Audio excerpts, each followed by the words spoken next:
ibalik ang death penalty para sa Ibo ka pumuluyo katapos ang kurbahan kag nagkalain-lain nga sektor liwas nagpatigayon sang malaknabon nga protesta kontra korupsyon. Rally naging matamhay. Tungod sa mga trahedyang nag-alagi, madalagan pila ka porsyento nga mga Pilipino ang nadulaan kabuhi kag palangabuhian. Te, kamusta ang pangabuhian pagkatapos ka kalamidad? Pertigay siya budlay subong nga buhi.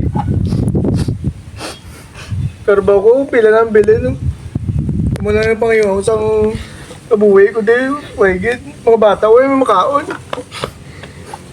Anong ginagabay mo nga tani matabo halin sa mga mataas nga posisyon?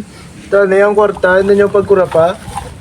Kaya kami, kaya pangabudlay, kamuga pinasadya.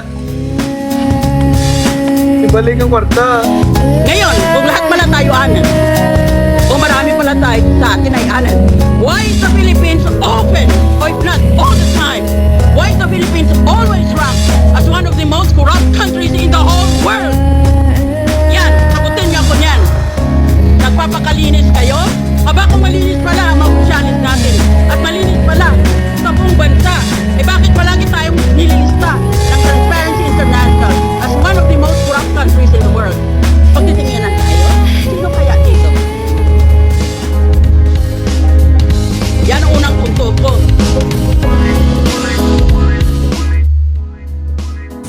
Kung sa Pilipinas, tanamak ng gidya ang mga kurap ng mga politiko. Ang mga kurap ng politiko, ag-ahinyos ng gobyerno ang kapatay sa mga pikado.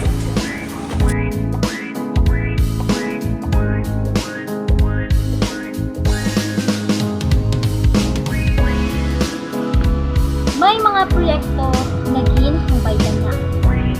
Pero ni isa semento, wala pa. May titi, sa kumo, nakatindog. Pero ang tumoy sa suba, pas gihapon sa pinto. Ini, ang kamatuuran sa ghost projects. Kwarta nga para sa proteksyon, inanod sang korupsyon. Nagkapabilin kita nga kakabuhi sa korupsyon, pollution, kag labi na gid sa kapigado.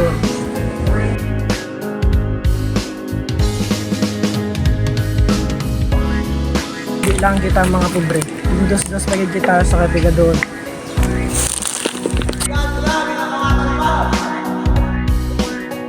Ikato na ganyan ang panguluyo, yung ara sa pisto, kapawat ng gapit.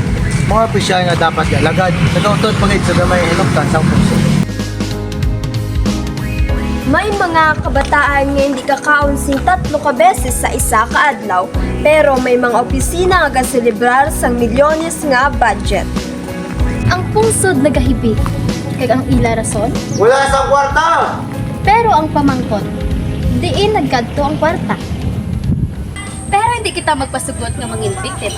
Kung hindi kita magtingog, hindi sila mapunggan. Kung hindi kita magtindog, hindi kita mabataan. Ang pagbago wala nagasugod sa ila. Nagasugod ini sa akon. Kita magbuligaya kag magulog danay. Kaya ang aton pusod, hindi lang ila, aton ini. Bag-ubot ta ang tansulo. Hindi na kita sa dalo. Kita ang paglaom. Kita ang handog. Habang may tatsulog, at sila ang nakitoktok, di matatapos itong gulo. Isigway ang korupsyon. Ipanindugan ang kaayuhan sang aton pungsod. Para sa wasdamlag sa mga kabataan nga Pilipino. Kag sa aton nga mga kabataan, ang paglaom sang aton pungsod. Magboto sang maayo.